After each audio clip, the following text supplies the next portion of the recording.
కూటమి ప్రభుత్వం అధికారంలోకి వచ్చి 15 నెలలు అవుతుంది.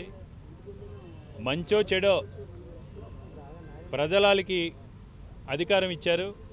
కానీ అధికారం చేపట్టిన మొదటి రోజు నుంచి ఈ రోజు వరకు కూడా ప్రజలిచ్చిన అధికారాన్ని ప్రజల సంక్షేమం కోసం, ప్రజల బాగోగుల కోసం, రాష్ట్ర అభివృద్ధి కోసం కాకుండా కళ్ళు నెత్తికెక్కి ఈరోజు అధికార మదంతో ఈ కూటమిలో ఉన్న నాయకులు, ఎమ్మెల్యేలు వ్యవహరిస్తున్నారు.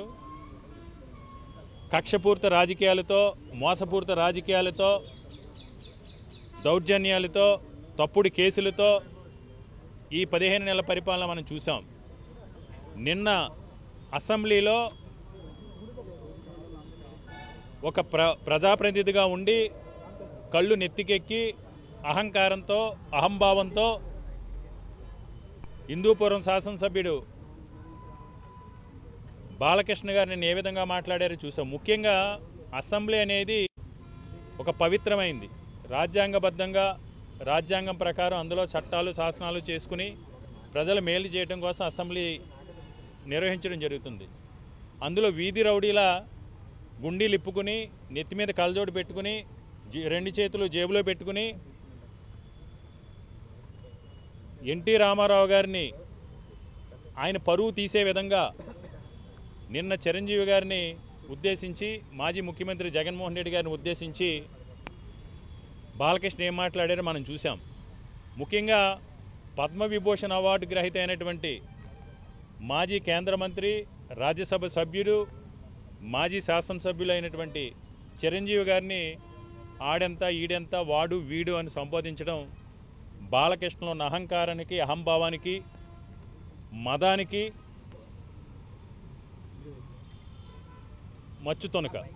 అంతేకాకుండా ఒక మాజీ ముఖ్యమంత్రిని సైకో అని సంబోధించడం బాలకృష్ణ యొక్క మానసిక స్థితి, మానసిక అస్థిరత్వానికి, గతంలో అతని ఇంట్లో కాల్పుల సంఘటన జరిగినప్పుడు డాక్టర్లు అతనికి మెంటల్ సర్టిఫికేట్ కూడా ఇవ్వడం జరిగింది. మానసిక రుగ్మతలు ఉన్నాయి, మానసికంగా ఇతను ఇబ్బందుల్లో ఉన్నాడని కూడా ఇవ్వడం జరిగింది.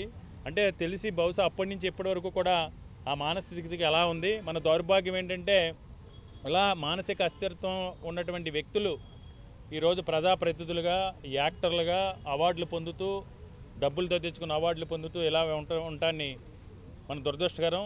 ఏది ఏమైనా నిన్న శాసనసభలో జరిగిన బాలకృష్ణ చేసిన వ్యాఖ్యల్ని వెనక్కి తీసుకోవాలి. అంతేవిధంగా జగన్మోహన్ రెడ్డి గారికి, చిరంజీవి గారికి కూడా క్షమాపణ చెప్పాలని మేము డిమాండ్ చేస్తున్నాం.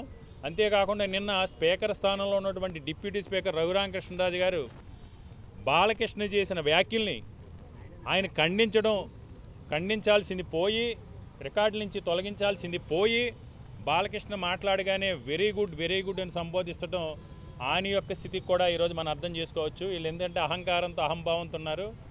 అధికారం అన్ని వేళలా అందరి చేతుల్లో ఉండదు. ప్రజలు ఇచ్చిన అధికారాన్ని అహంకారంతో కాకుండా ప్రజా సంక్షేమం కోసం, రాష్ట్ర అభివృద్ధి కోసం మీ అధికారాన్ని ఉపయోగించండి.